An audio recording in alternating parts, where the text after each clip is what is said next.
A aula hoje é uma aula de impacto, de abre olhos. É uma aula que fala sobre a eternidade de quem parte daqui sem Jesus Cristo como seu Salvador. Como vai ser? Muitas pessoas criam suas concepções, suas filosofias, que não têm base bíblica. Uns acham que morreu, acabou, como se nós fôssemos animais. Cachorro morreu, a tartaruga morreu, acabou, e o ser humano morreu também, acabou, e não é assim. A morte para o cristão é um veículo que o conduz a Deus. Mas para a pessoa que parte sem Deus, é um veículo que vai totalmente em direção oposta. Esta aula fala apenas sobre aqueles que já morreram e que ainda vão morrer sem ter tido a experiência de entregar a sua vida a Jesus Cristo. Como ele mesmo disse, quem crer será salvo, quem não crer será condenado. Há um ditado que diz que quem avisa, amigo é.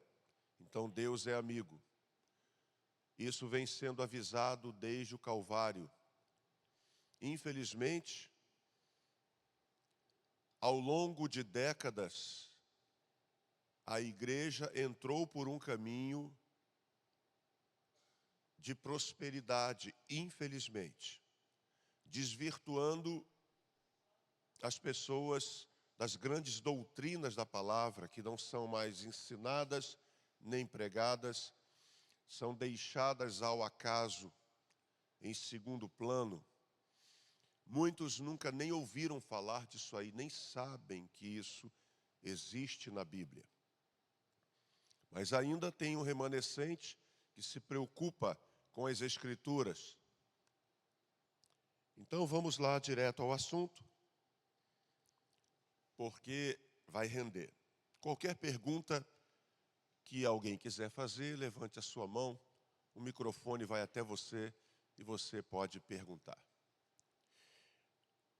Vamos ter primeiramente aí uma referência no Antigo Testamento, que é no livro do profeta Daniel. Há 2 livros na Bíblia, no Antigo Testamento, que se ocupam com a escatologia, com profecias. Um deles é Daniel e o outro é Ezequiel. Daniel mais ainda do que Ezequiel. Deus deu a Daniel, séculos antes de Jesus Cristo, revelações sobre os últimos tempos. E no capítulo 12 de Daniel, o profeta argumenta com Deus perguntando o que significava aquilo. Porque ele teve as visões, mas ele mesmo não entendia, ele só registrou. E Deus diz assim, sela as profecias. Selar é fechar, fecha. Fecha isso aí. Não é para o teu tempo. Isso é para muitos dias depois de ti. Vai acontecer muito tempo depois de você, mas Deus já revelou a Daniel. E o que Daniel fala aí, Jesus também falou. Então vamos ver essas 2 referências. Daniel diz assim, e muitos dos que dormem no pó da terra ressuscitarão. E aí ele faz uma divisão. Uns ressuscitarão para a vida eterna. Isso, vida eterna com Deus. E outros para vergonha e desprezo eterno. É uma passagem pesada. E as pessoas não gostam de encarar essas realidades. E serei repetitivo aqui em te dizer, quem é que gosta de ir ao médico e descobrir que o diagnóstico deu ruim? Mas é preciso saber para que você se trate. hoje tem minha consulta hoje, fiz o exame, tomara que dê positivo lá, que eu esteja realmente doente. Ninguém vai pensar assim. Todo mundo quer chegar lá, tomara que tenha dado tudo certo, que o médico diga que isso aí é tranquilo, que dá para resolver e tal. Todo mundo vai pensando assim, mas imagine o médico chegando e explicitando para ele, olha, o exame deu essas taxas alteradas, tal. Isto quer dizer que, aí vem a bomba. Tu imagina agora a pessoa chateada com o médico. Que culpa tem o médico? Nenhuma. Da mesma forma, que culpa tem o pastor que ensina? O que está aqui? Nenhuma. Aqui está o diagnóstico. Eu só estou falando do diagnóstico. Eu não criei o diagnóstico. Eu só estou explicitando. Mas as pessoas não querem ouvir isso aqui. Eles querem ouvir que eles são cabeça e não cauda. Que eles nasceram para dar certo. Que Deus sonhou com a cor dos olhinhos dela, com o cabelinho. Deus sonhou com o pezinho. Deus sonhou. É o evangelho Disney. É o evangelho das princesas e dos príncipes, né? Você é a princesa do Senhor. Você é a obra-prima de Deus. E aí, quando tu enfrenta hostes espirituais da maldade, princesa, você vê que Deus não disse isso para você, não. Deus falou assim, olha, princesa, eu falei para se revestir de toda a armadura. Mas disseram que você era princesa e você colocou aí, como é que tu vai combater agora? Cadê a espada? Cadê o capacete? Cadê o escudo? Cadê? Não, está só vestida como princesa. E o príncipe, mesma coisa. Então, infelizmente, as pessoas não querem encarar essa realidade. Muitos não querem, por exemplo, fazer determinados exames. E por que ele não quer fazer o exame? Não é porque, na maioria das vezes, eu não estou afim, não quero. Por que ele não quer fazer? Ele não quer fazer porque ele tem medo de descobrir alguma coisa que ele não quer saber. Então ele diz assim, não vou fazer esse exame. Mas você precisa fazer, não tenho nada. Eu não tenho nada, para que eu vou fazer esse exame? Vou ficar caçando doença. Ele não quer fazer para não descobrir, não enfrentar o que talvez venha pela frente. Então as pessoas não querem entrar pela palavra e enfrentar o que está aqui nela. E aqui já se diz, uns ressuscitarão para a vida eterna e outros para vergonha e desprezo. Então você veja, vergonha vergonha, tudo bem, isso aí, o que é vergonha, né? Vergonha. Não vou entrar na língua hebraica aqui, nem no grego, a última aula, essa aula vai render. Eu preciso ser mais direto, mas veja, desprezo. Quando você despreza alguém, você não quer estar perto daquela pessoa. Você não quer contato. É o que Deus está falando aqui. E o desprezo é eterno. Então, o maior problema das almas que irão para o inferno não é o sofrimento em si. É porque o inferno é o local da ausência completa de Deus. Lá nunca haverá um cisco da manifestação de Deus. Essas almas jamais, em tempo algum, terão acesso a Deus. Porque lá Jesus disse, o seu bicho não morre e o seu fogo nunca se apaga. Mas as pessoas não querem encarar isso. Depois vem Jesus e vai ratificar o que Daniel falou. Então ele diz, não vos admireis disso, porque vem a hora em que todos os que estão nos sepulcros. É preciso entender que não é o espectro, ou seja, o corpo que está lá em decomposição que vai ouvir, não. Esse corpo aqui é apenas a sede, o invólucro da alma. A alma que está nesse corpo é imortal. Platão já tinha essa concepção. Platão foi discípulo de Sócrates. Platão foi mestre de Aristóteles. Aristóteles foi tutor de Alexandre Magno. Esses homens tinham essa concepção já. no coração. Porque Deus coloca no coração do homem. Não tenho tempo para te dizer aqui, para te abordar essas questões, mas depois você leia, não vou ler aqui por causa do tempo, depois você leia Romanos 2, 14 e 15, você vai ver que lá está escrito que Deus colocou no coração do homem a lei da consciência, que o acusa e o defende. Consciência, Deus deu a ele. Ele sabe o que é certo e errado. Sabe. Por que um índio vai adorar uma árvore, um tótem, uma lua? Pelo vazio que tem dentro de cada ser humano. Ele quer algo, ele quer chegar a uma divindade. Mas por não conhecer, ele cria para ele os seus deuses. Por isso, é preciso levar a palavra. Então, voltando ao texto. Não vos admireis, porque vem o dia em que todos que estão nos sepulcros, as almas que estão na eternidade, ouvirão a voz. E a gente vai ver isso já já em Apocalipse. Em que todos que estão nos sepulcros ouvirão a sua voz e sairão. Os que tiverem feito o bem sairão para a ressurreição da vida. Agora, eu preciso explicar alguma coisa aqui para que não haja um entendimento errado. Por favor, não está aí o que eu vou falar. Eu preciso que você leia para entendimento. Veja, os que fizerem o bem sairão para a ressurreição da vida. Ninguém será salvo por praticar boas obras. Efésios, abra lá. Efésios, capítulo 2, versículo 8 e 9. Abra lá. Efésios 2, 8 e 9. Microfone está aí? Clarinha? Leve o microfone para alguém que vai ler com aquela voz bem forte, audaz, viril, possante, que todo mundo vai dizer, ó. Oh.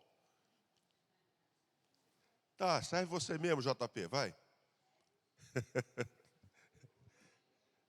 Efésios 2, 8 e 9. Leia. Porque pela graça sois salvos, por meio da fé. Então vamos lá. Pela graça sois salvos. Graça é favor imerecido. Ninguém vai ser salvo porque merece.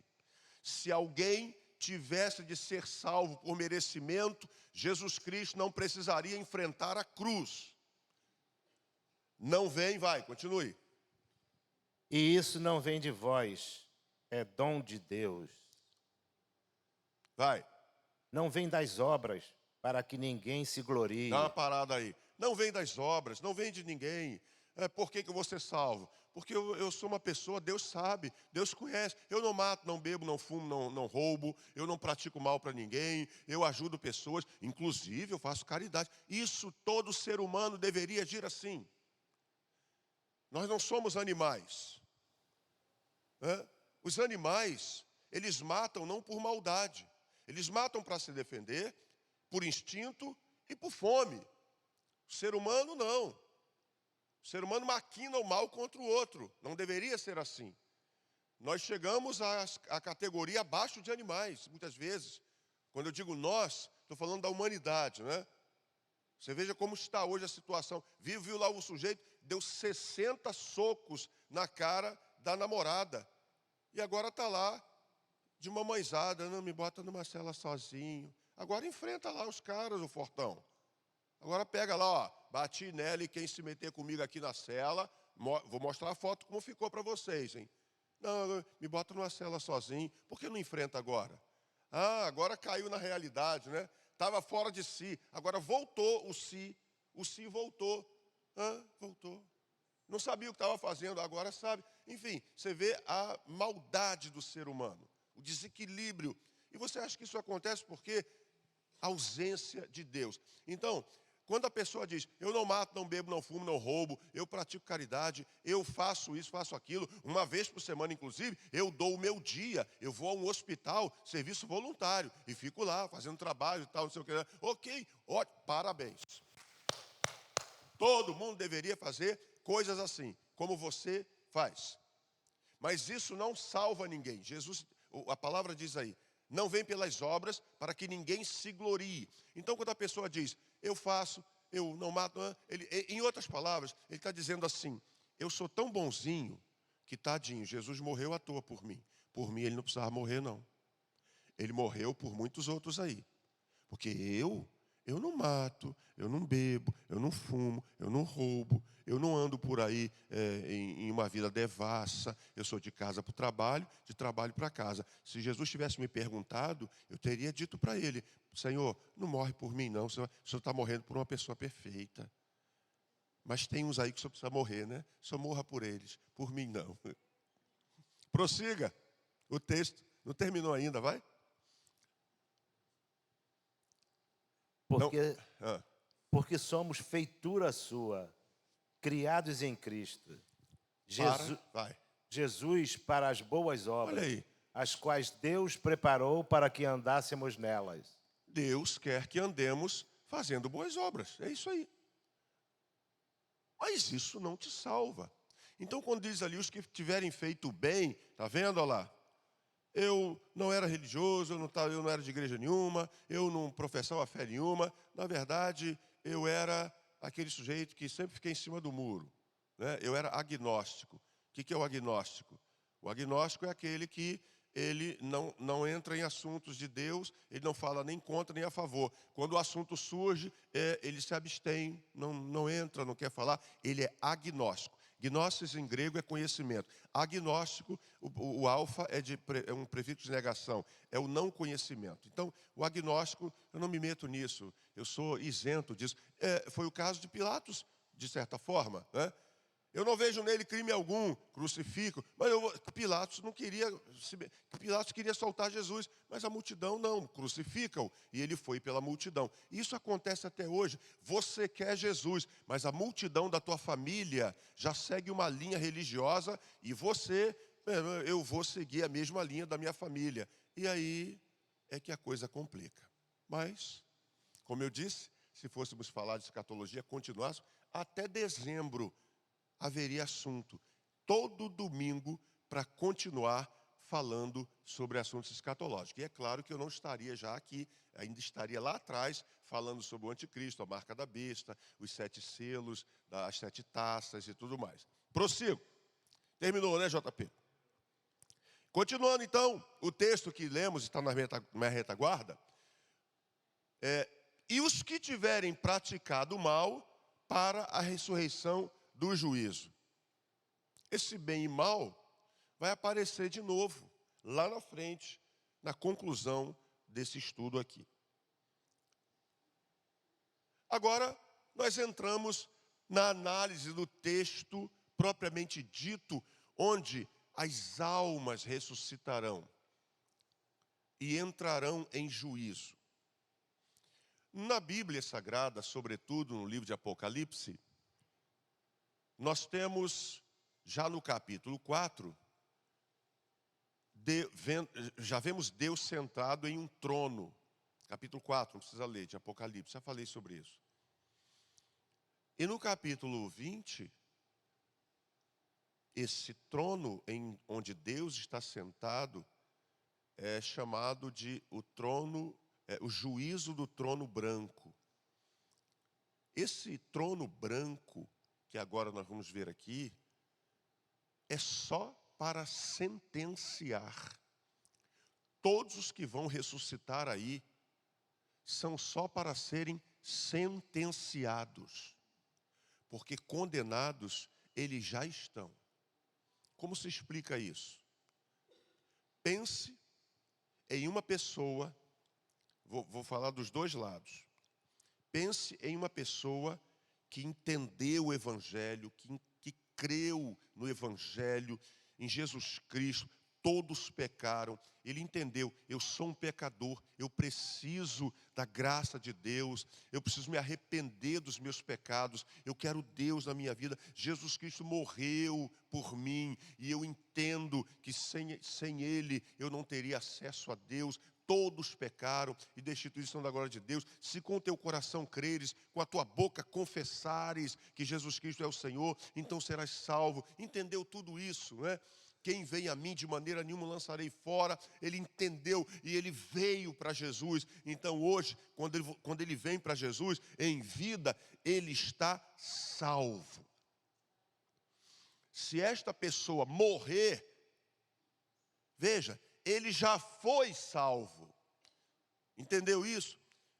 O outro lado é verdadeiro. Uma pessoa que não quer Jesus, que não, eu tenho a minha religião, eu tenho os meus pensamentos, tem coisa que eu discordo, enfim, você tem essa liberdade. Então a pessoa, não quero, eu respeito, eu gosto. Você vai encontrar os simpatizantes do Evangelho. Olha, eu gosto, eu respeito. Inclusive, lá na minha... eu gosto muito de ouvir os louvores, eu boto louvores lá, mas você quer entregar a sua vida a Jesus? Aí começa igual o Kim diante do Jô Soares, né? Quem não conhece a história do Kim, não dá tempo de contar, não. Tá? Do Catedral. Então, uma pessoa que morre, está viva agora, e ela partiu para a eternidade, sem essa fé em Jesus Cristo, ela partiu como está. A sua descrença foi com ela. Ela foi condenada. Aí, ela vai ressuscitar para ser sentenciada. No entanto, aí, poxa, por isso que eu falo que o assunto rende. Aí veio a apologética, que é a defesa da fé. E quando você estuda apologética, você aprende a dar resposta às pessoas para assuntos os mais problemáticos possíveis. E esse é um deles.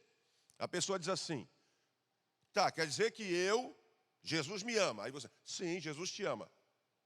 Tá, e quer dizer que se eu não aceitar esse amor dele, aí ele me joga no inferno. Olha só como funciona a coisa. Então, quer dizer, ele me ama e eu tenho que aceitar esse amor. Se eu não aceitar, ele me joga no inferno. Eu sou coagido a aceitar esse amor. Que amor é esse? Aí você fica assim, olha só, cuidado, inimigo, bota logo o inimigo no meio, porque não tem resposta. Mas deveria ter. Por isso que a EBD é importante. E desculpe minha sinceridade, quem leciona aqui tem que levar o povo ao entendimento das Escrituras, de tal forma que você vai crescendo na graça e no conhecimento. Então a pessoa que diz, tá, ele me ama, mas se eu não aceitar esse amor, ele me joga no inferno. Não, você entendeu errado. Jesus te ama e já há 2000 anos ele vem avisando. Jesus está dizendo assim, eu sou o caminho, a verdade e a vida. Então, imagine que o caminho é para lá. Deus, para você entender, não é? Criando aqui uma situação. Deus está lá, o caminho para Deus é para lá, é esse caminho aqui. Falei isso na língua grega semana passada. Legei autor Jesus, egoimi rerodos, kai realetia, kai redzoé, udeis retai proston pater emediemu. Eu sou o caminho e ninguém mais, eu sou a verdade e ninguém mais, eu sou a vida e ninguém mais. E ninguém, nenhumzinho só, vai ao Pai, a não ser por mim. Jesus falou sobre isso, mas o homem diz, não, todo o caminho leva a Deus. Então, Jesus falou, eu sou o caminho é esse aqui. Já explicou, né, qual é o caminho. Mas a pessoa escolheu ir por esse caminho aqui. Então não é Jesus Cristo que vai puni-lo, ele escolheu. Veja, se você tem um terreno, uma fazenda, um sítio, e você arou a terra, e você está plantando ali abacaxis, o que é que você quer colher? Sou eu que vou fazer você colher o abacaxi? É você quem está plantando. Então Deus só está avisando. Cuidado, isso aí que você está plantando, é isso aí que você quer colher mesmo? A pessoa está ciente, ou não. Por isso é preciso alguém chegar e falar para ele, você sabia que... Desculpem aqui com todo respeito, vou falar de novo, porque, irmãos, nós lidamos com destinos eternos. É céu ou inferno. A igreja hoje entrou, hoje que eu digo, de décadas para cá, nessa coisa de restaurante. Falei isso na semana passada. Bota a placa lá. Qual é o cardápio de segunda, cardápio de terça, cardápio de quarta, cardápio de quinta? Cardápio de segunda, vitória da família. Cardápio de terça, prosperidade. Cardápio de quarta, culto de cura divina. Você não vê cura divina acontecer em vez nenhuma, mas o culto é de cura divina. Não estou dizendo que Deus não cure, mas você não pode marcar tempo para Deus curar. Ele cura quando Ele quiser. Ele é soberano. E na quinta é culto de adoração. Esse é o que menos as pessoas querem. Não quero de adoração. Eu quero da prosperidade. Quanto que é o da prosperidade? Eu quero da família, que eu estou com problema na família. E aí a igreja virou um restaurante para todos os gostos. Qual é o dia que você quer vir? Qual é o que te interessou? Colocamos aqui um cardápio. E aí vem você, vem o pregador. Já escolheu o seu prato, senhora? O que a senhora quer? Um prato de prosperidade, mais o quê? O senhor gostaria de um aperitivo de vitória? Sim. Com gelo ou sem gelo? Trarei. Muito obrigado, sim. E vai lá. Quando não é isso. Paulo disse assim em Atos 17, eu nunca deixei de vos anunciar todo o conselho de Deus. É preciso falar a verdade.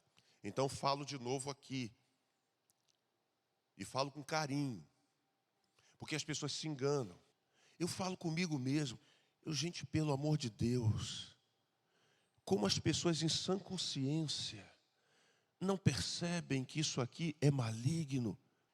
É o discernimento espiritual. Eu fico pensando, como? Mas as pessoas se iludem. Não, mas nós estamos lá, nós não fazemos o mal a ninguém, não. Por que que esses espíritos que lá só fazem o bem, quando chegam aqui, eles estribucham e são expulsos? Se são de Deus, era para ficar e cultuar até com a gente. Era para estar aqui numa alegria só. Por que falam e o que querem fazer com a vida das pessoas, e isso não tem nada, não dá legalidade para ficar conversando com espírito maligno? Quando espírito maligno se manifestou, você expulsa. Não é ficar, quem te mandou aqui? O que você está fazendo na vida dele? O que você quer fazer com ele? Tu imagina o demônio, eu vou sacanear esse sujeito aí, desculpe usar o verbo sacanear, mas eu vou troçar com a cara dele. Eu vim brincar de amarelinha com ele. O que tu acha que aqueles demônios querem fazer com a pessoa? Pular amarelinha? Acho que muitos demônios ainda pensam assim, eu não acredito que esse cara está me perguntando isso. Não deve ter conhecimento bíblico, não. Não deve ter conhecimento, porque quem me mandou aqui? Tu imagina o demônio falando, foi tua sogra. Pronto. Jogou você contra a sogra. Agora tu olha para a sogra, miserenta. Deixa.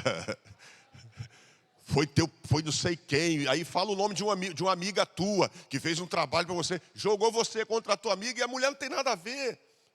Demônio não se conversa. Se manifestou, sai. E sai, e sai, e sai, até sair. E em nome de Jesus. E não canta corinho para ele não, viu? Que eu já vi demônio dançar diante dos corinhos e diante do pandeiro. Já vi mesmo. Minha vida é no Evangelho. Então, por que esses demônios, por que essas entidades, então aqui estrebucham, se manifestam, caem, gritam e saem? Não são do bem? Então por que está acontecendo isso? Esse é o raciocínio. Mas as pessoas, por mais que você explique essas coisas, eles sempre vão ter ou vão querer um outro argumento para continuar crendo naquilo que está crendo. E aí, o que podemos fazer? É o que a Bíblia diz. Anda pelos caminhos do teu coração. Sabe, porém, que por todas essas coisas, Deus te trará a juízo. Perguntas, levantem as mãos. Vamos lá, continuando. Aí vem agora o julgamento. E vi descer do céu um anjo que tinha a chave do abismo. E uma grande cadeia na sua mão, ele prendeu o dragão ali é Satanás. A antiga serpente, que se manifestou lá no Éden, que é o diabo e Satanás, e o amarrou por 1000 anos. Bom, ali, amarrou por 1000 anos, porque ali vai começar o milênio. E o milênio, eu não dei aula sobre milênio aqui, não houve tempo para isso. Mas o milênio vai ser sem a presença de Satanás.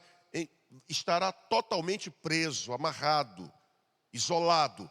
E serão 1000 anos com Cristo aqui, e aí é uma aula, ou 2 ou 3 sobre o milênio. O milênio é extenso para falar sobre ele, tá? Só veja ali que Satanás está amarrado, nessa ocasião. Continuando. Deu ruim aqui. E lançou no abismo, o qual fechou e selou sobre ele, para que não enganasse mais as nações. Esse é o trabalho dele. Enganar. Como engana as pessoas. Tanto engana que a Bíblia já delatou esse plano dele. Paulo falou que o diabo se manifesta como o quê? Eu não vou nem falar, você, quem é que sabe? Satanás se manifesta, se apresenta como anjo de luz. Está aí a resposta. Não, mas eu sou de linha branca. Não, mas lá é do bem. Lá, nós fazemos caridade. Ok, Satanás se manifesta como anjo de luz. Ele engana, ilude. Quando a palavra chega, descortina os planos dele. Agora cabe à pessoa crer na palavra, ou eu continuo crendo no que eu sempre criei e continuar a sua vida. É escolha. Você opta, você decide o caminho que você quer seguir. Continuando. Mas até que os 1000 anos se completassem. Depois disso, é necessário que ele seja solto por um pouco de tempo. Continuando o texto. Esse delay aqui atrasa demais a gente. Vamos lá. Aí vem. E vi os tronos, esses tronos aqui, lá no capítulo 4 de Apocalipse, nós já falamos sobre eles, né? Vou explicar de novo por causa do tempo. E aos que se assentaram sobre eles foi dado o poder de julgar. Aqui, mais uma vez, lembro. Olha o plural. E vi tronos. Lá no Apocalipse 4, explico rapidamente, novamente. João vê um trono, ele foi arrebatado até os céus. Ele vê um trono e Deus assentado no trono. E ao redor do trono, 24 tronos. E assentando-se sobre esses tronos, 24 anciãos. Esses 24 anciãos fazem parte da igreja que subiu. É a representação de toda a igreja que subiu. E aqui ocorre o que nós já conhecemos na Bíblia, quando a palavra de Deus diz que nós havemos de julgar os anjos. Não é que você Senhor, quando é que vai ser minha vez de julgar alguém aí? A tua palavra dizia que nós havemos, eu quero julgar um. Não, isso aqui é uma delegação, digamos assim, né? Eu já expliquei, o Brasil vai à Copa, vai uma delegação, não vai todos os habitantes do Brasil, vão representar o Brasil. Então esses 24 anciãos assentados sobre esses tronos, eles vão participar do julgamento, eles representam a igreja ali. E a Bíblia diz que nós, a igreja, havemos de julgar os anjos. Paulo falou sobre isso. Continuando. E vi as almas daqueles que foram degolados por causa do testemunho de Jesus e da palavra de Deus, e que não adoraram a besta nem a sua imagem. Eu não dei essa aula também, por causa do tempo. Foi preciso suprimir algumas. Ali você vê questões da grande tribulação, não vamos voltar a ela. Mas o que você está vendo ali? João vendo, não a matéria, o que saiu da matéria. A alma, o sopro de Deus. Eu disse aqui em uma das minhas aulas que tudo começa e termina no sopro. Quando Deus criou o homem, soprou sobre ele. Então o homem passou a ser alma vivente. Ele puxou o sopro, o primeiro sopro, e passou a ser alma vivente. Quando ele está no fim da sua caminhada, ele solta o último suspiro, o último sopro. O sopro saiu. O que Deus deu saiu naquele momento. Aquele corpo vai voltar para a terra. És pó e ao pó tornarás. Mas o que Deus deu é eterno, essas almas que João está vendo ali. Microfone lá, entrega para ele lá. Se fizer pergunta difícil, sabe que depois eu vou te chamar para o gabinete, né? Repense. Me ajuda. Fala, Souza. É com relação ao próprio versículo. Essas almas que seriam os cristãos que passaram pela tribulação e no final da tribulação eles revivem e reinam com Cristo durante 1000 anos. Ou seja, eles não foram arrebatados? Rapaz, por isso que eu falo, se a escatologia fosse até dezembro, não estou falando assim, podiam me deixar falar até dezembro, não é isso. Eu estou dizendo que tem assunto para explicar, tem assunto. Aqui, não dá tempo, vamos fazer o seguinte, eu vou explicar para a igreja não pensar assim, o pastor fugiu da questão, o pastor foi sábio, hein? Ele tergiversou para lá e saiu pela tangente. Aqui, nós temos, quando a igreja subir, ela sobe completa. As pessoas que se converterem durante a grande tribulação, elas serão salvas. Mas elas perderam o privilégio de fazer parte da igreja. A igreja subiu e ela não sobe faltando pedaço. Então, como eu disse, não tive tempo, nem tenho mais para explicar essas coisas, mas Jesus falou, bem-aventurados os chamados às ceias das bodas do Cordeiro.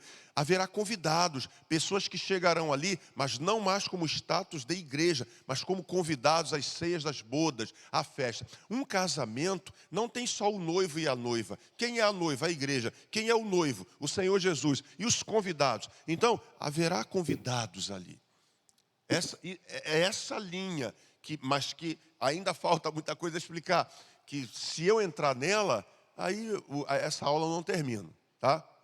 João está dando um retrospecto de todos os salvos de todos os tempos. Eles ali estão na glória de Deus.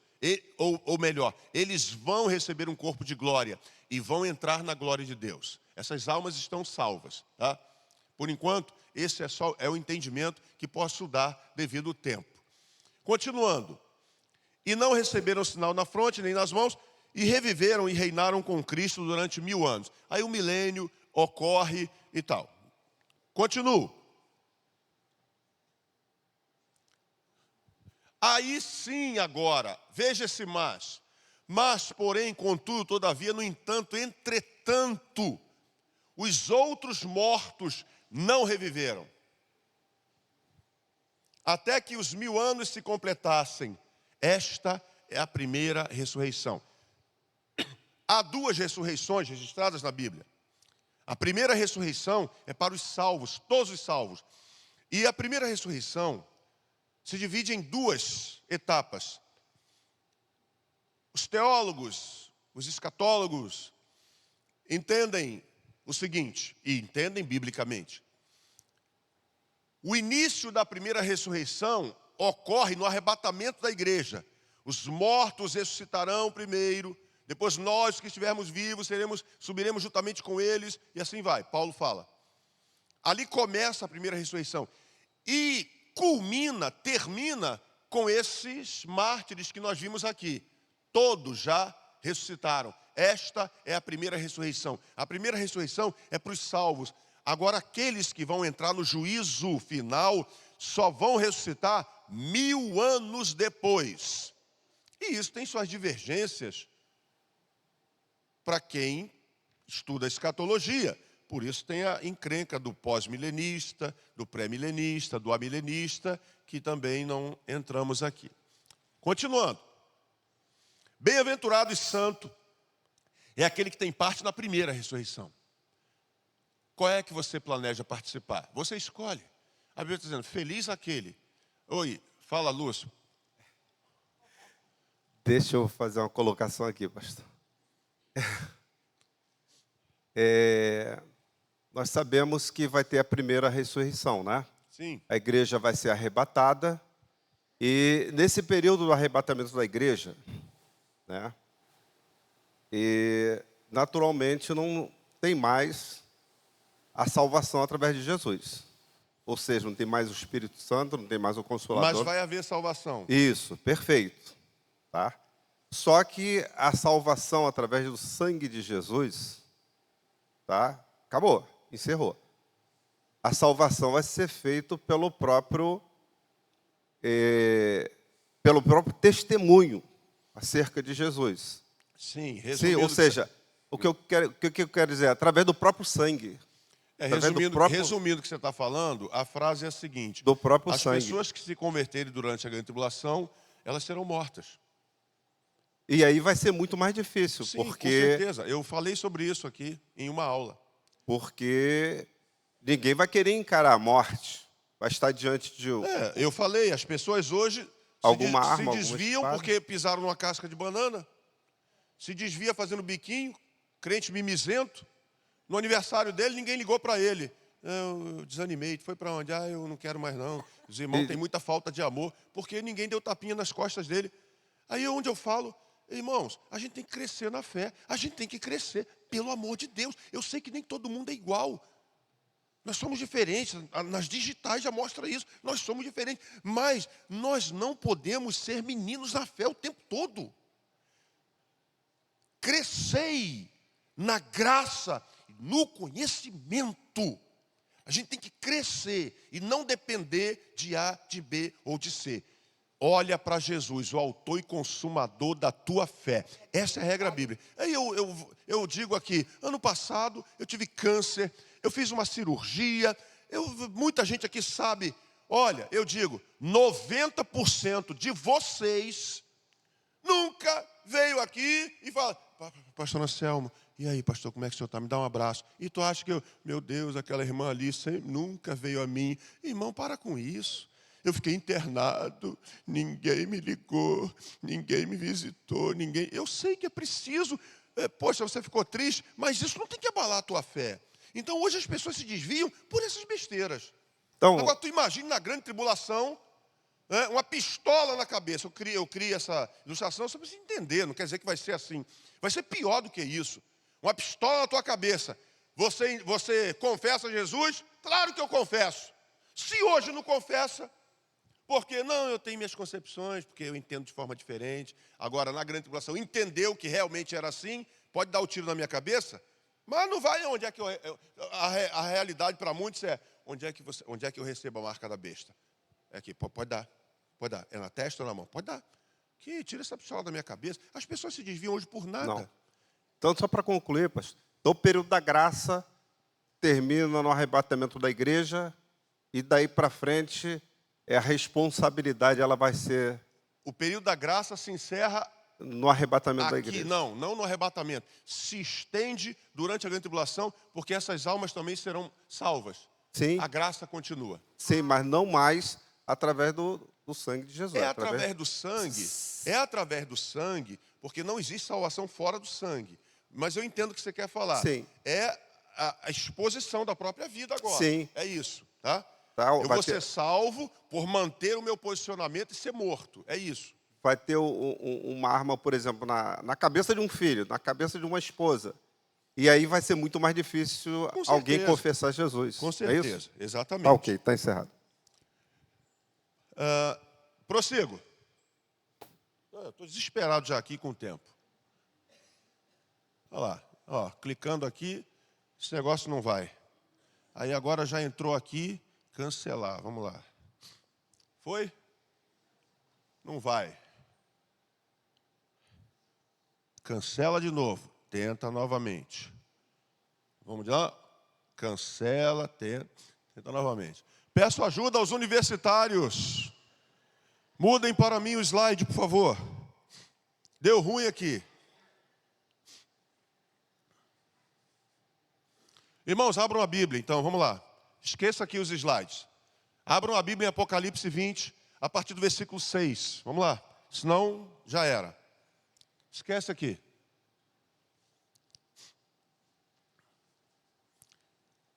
Clarinha, põe o microfone na mão de alguém que vai ler para mim. Versículo 6. Aí eu vou pedindo para parar para poder explicar o que viria ali. Vai vir aqui agora, vai. Abençoado e santo é aquele que tem parte na primeira ressurreição. Sobre antes a segunda morte. Sobre estes, A segunda morte não tem poder, mas eles serão sacerdotes de Deus e de Cristo, e reinarão com ele 1000 anos. aguarda aí, vai continuar a ler. Deixa o microfone com ele aí, que aí eu ganho tempo, para não ficar mudando agora. Aí fala sobre a segunda morte. Na verdade, a primeira morte, não que a Bíblia diz assim, ó, a primeira morte é essa. Se tem uma segunda, tem uma primeira. Qual é a primeira? É o caminho normal. És pó e ao pó tornarás. Então entenda a morte, a primeira, como a separação do corpo e da alma. A segunda morte é a separação eterna de Deus. E aí João diz, Deus revelou a ele sobre estes que participarem da primeira ressurreição, sobre estes a segunda morte não terá poder, porque eles serão sacerdotes de Deus e viverão com ele eternamente. Continua, Marcelo. E quando completarem-se os 1000 anos, Satanás será solto de sua prisão. Prossiga, isso aí eu não E vou. sairá para entregar Obrigado. as nações Vai. que estão nos 4 cantos da terra. Tá bom, dá uma parada aí agora, já voltou aqui, tá? Obrigado, Marcelo. Vamos lá, versículo 9. Ele estava lendo. Me interessa agora o versículo 10, tá? Daqui. E o diabo que os enganava, depois dos 1000 anos que ele passou lá no abismo, olha o destino dele. As pessoas perguntam, essas perguntas elas retornam sempre. Sempre essas perguntas são feitas, porque as pessoas continuam tendo dúvidas quanto a isso. E que dúvida é essa? Pastor, o diabo sabe, conhece a Bíblia? Conhece. Ele sabe o que está escrito? Sabe. Ele citou o Salmo 91 para Jesus Cristo, irmãos, lá em Mateus 4. E você acha que se tu deixar o Salmo 91 aberto na cabeceira da tua cama, vai expulsar tudo. A Bíblia não tem poder aberta na cabeceira da cama de ninguém. A Bíblia tem poder quando vivenciada e crida. Então, se você tem esse hábito de eu deixo a Bíblia aberta no meu quarto, pensando que ali vai espantar, pode chegar lá e fecha. Deus quer ver você sentado na sua cadeirinha, no seu sofá, lendo, e não a Bíblia aberta lá. Vai lá e fecha. Então, onde ela está aberta, senta lá e começa a ler. Jesus citou o Salmo 91 para Jesus, lá em Mateus 4. Então as pessoas perguntam, ele conhece a Bíblia? Conhece. Mas ele não sabe que o destino dele já será no lago de fogo, e ele não tem como mudar isso? Sabe. Então, por que ele ainda tenta, insiste? Eu te explico da seguinte forma. O diabo sabe como vai ser. Sabe que não tem como burlar isso aí. Mas é o seguinte. É a seguinte concepção. Eu vou. Mas não vou sozinho, não. Vou levar quem eu puder comigo. O maior número de pessoas eu vou levar comigo. Não vou sozinho. Essa é a realidade. Mas as pessoas não creem nisso. E a igreja contribui para essa falta de conhecimento, essa falta de seriedade com as Escrituras, porque eu vou fazer uma crítica aqui. Irmãos, leia o Novo Testamento. Leia o Novo Testamento. Tu não vai ver Paulo, Pedro, João, Tiago. Quando eles pregando mensagens, qualquer coisa, vocês vão ver esses homens levantando as grandes doutrinas da palavra e chamando pessoas ao arrependimento.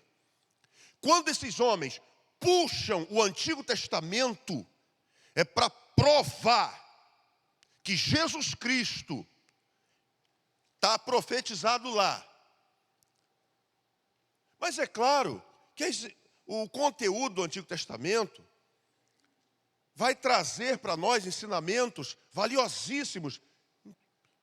Mas o que se mais deve pregar é o Novo Testamento.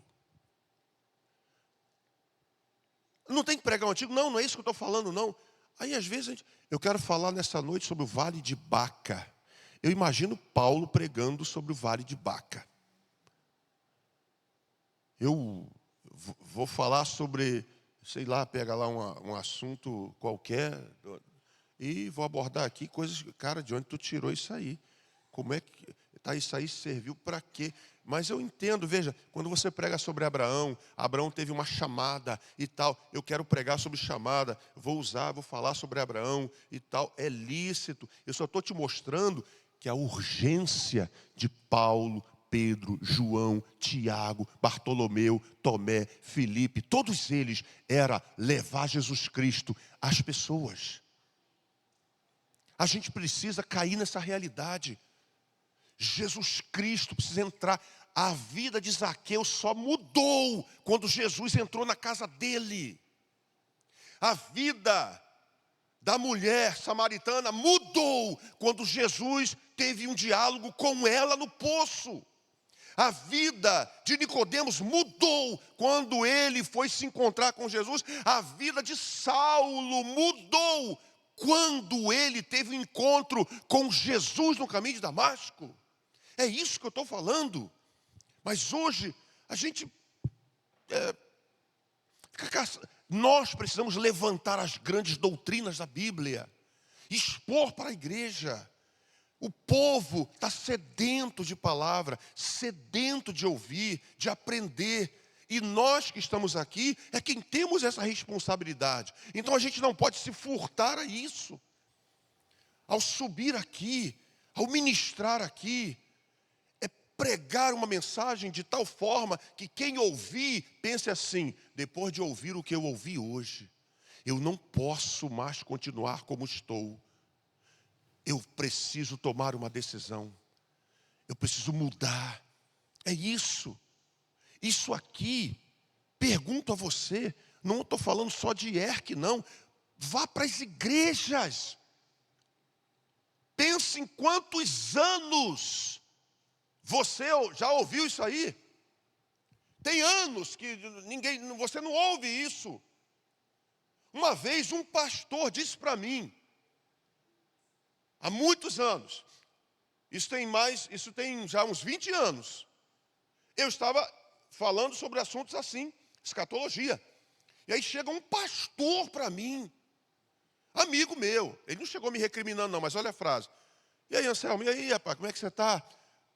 Anselmo, meu filho, fulano de tal, está vivo até hoje é casado, o menino, era um jovem na época.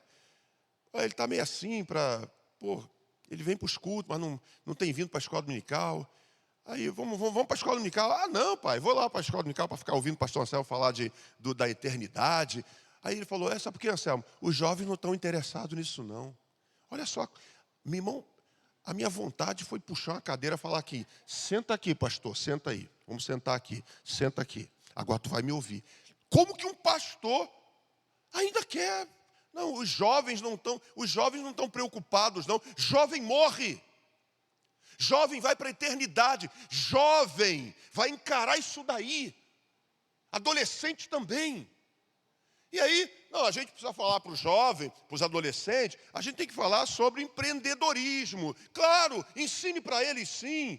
Mas fora da igreja já tem papai e mamãe, meu filho, estude.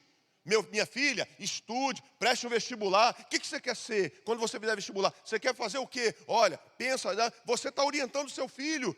A igreja tem uma mensagem muito superior a isso. É isso. Por isso, o tempo que nós temos aqui é precioso demais para a gente gastar com frivolidades, futilidades. Alguém aqui quer voltar para Jesus?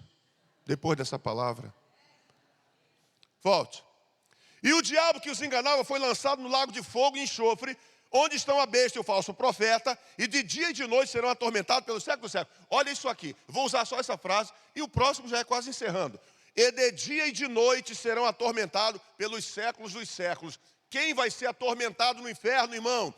O diabo será atormentado no inferno. Aí tu vê a mentalidade do crente. Isso acontece em cima dos púlpitos. Houve uma reunião no inferno. Satanás reuniu os seus anjos, os seus demônios no inferno. E disse, demônio do norte, dê-me um relatório de como estão as nações que você está cuidando. E o crente gosta. Eita glória, fala a Deus. De onde tirou isso? Reunião no inferno. Aquilo ali é um local de sofrimento. Leva um suquinho de laranja para eles também. E houve uma reunião no inferno e tinha lá canapés, suco de laranja, tinha lá tudo arrumadinho, bonitinho, e Satanás tendo uma reunião. Olha ali o local de reunião. Essa é a mentalidade da igreja, do crente hoje. Vamos dar um glória para abalar o inferno. Tu vai abalar o quê, crente? Tu vai abalar nada. É isso, trazendo o povo às vezes para o emocionalismo, sensacionalismo. O negócio é isso e não é palavra. O que salva, o que segura, palavra. Então o diabo, o inferno, não é a casa dele não. Satanás não tem a chave nem da casa dele. Quem te disse que o inferno é a casa dele? Ele não quer essa casa não, vaso. Ele não quer ir para lá não, mas ele vai. Porque a Bíblia diz que o inferno foi preparado para o diabo e seus anjos. E aliado a isso, vão agora os próximos. Joga aí. Eu vi um grande trono branco e estava sentado sobre ele, de cuja presença fugiram a terra e o céu, não foi achado lugar para eles. Deus está sentado nesse trono branco. Esse julgamento é só para os mortos não salvos. Ressuscitarão apenas para serem sentenciados, como já disse, pois condenados já estão. Próximo.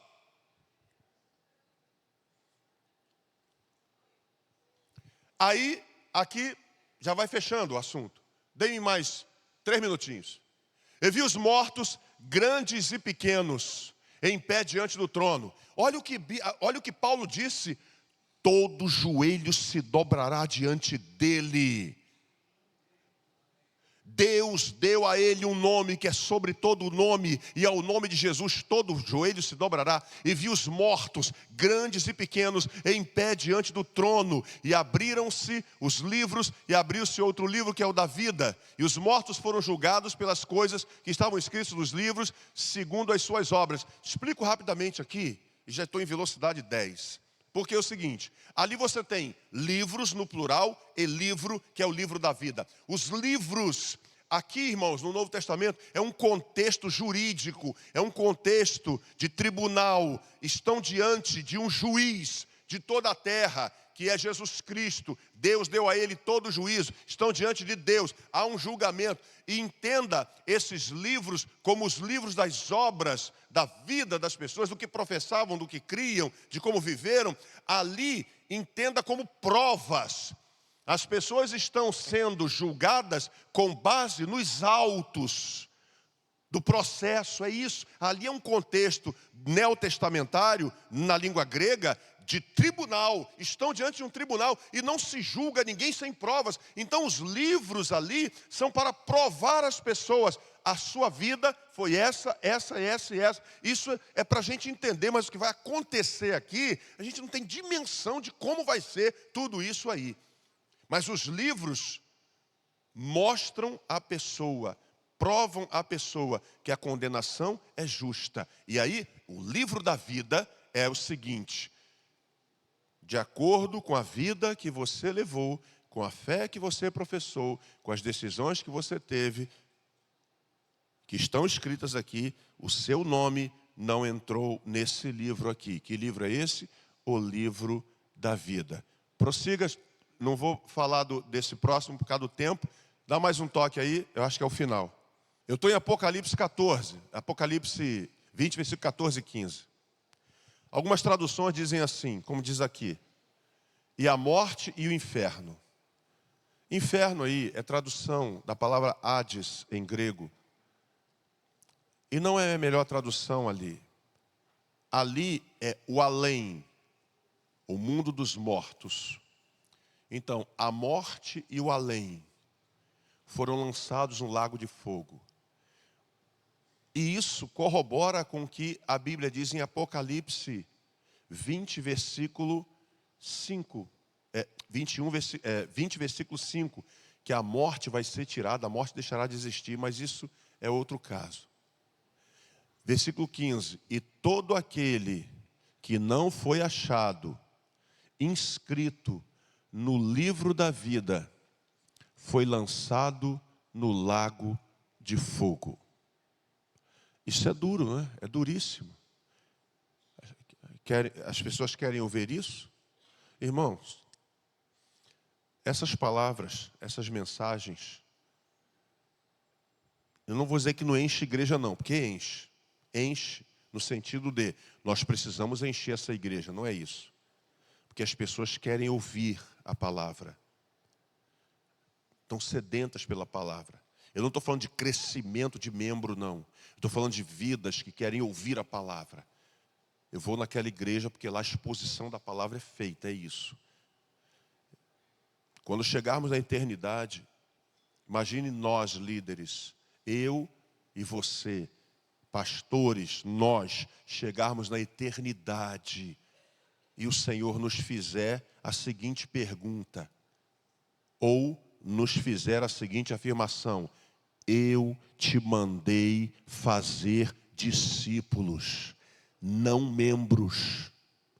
Não membros. Você só se preocupou em fazer membros para a igreja. Que membro preenche a ficha. É convertido. Eu não estou te falando que você tem que congregar aqui. Congregue onde você quiser, onde Deus te dirigir, na denominação que for, não importa, desde que ela tenha palavra.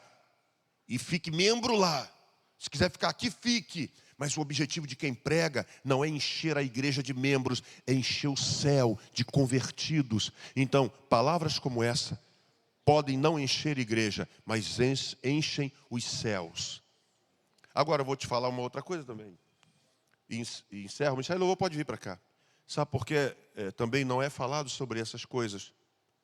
Porque verdade seja dita, irmãos, esses assuntos aí são extremamente complicados de falar e a pessoa tem que se debruçar por muito tempo em cima da palavra, em cima da Bíblia, livros, estudar, pesquisar. E aí, às vezes, a gente hoje está à mercê de ensinos de fast food, micro-ondas. Falei semana passada.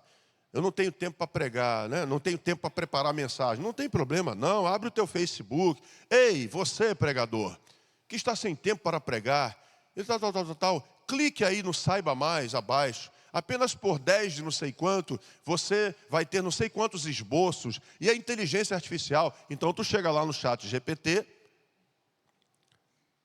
formar um estudo sobre o sangue de Jesus Cristo. Oi?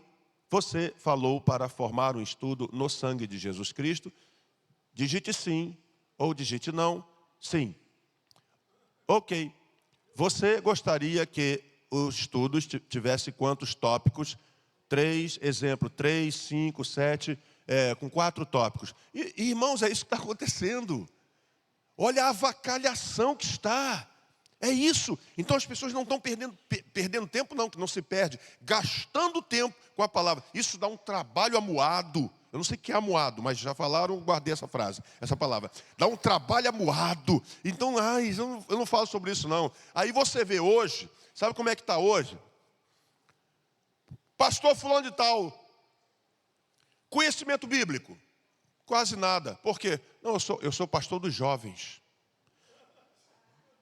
Eu sou pastor, desculpe, não estou falando direcionado a ninguém, mas eu não posso deixar de falar. E você? Eu sou pastor do ministério tal.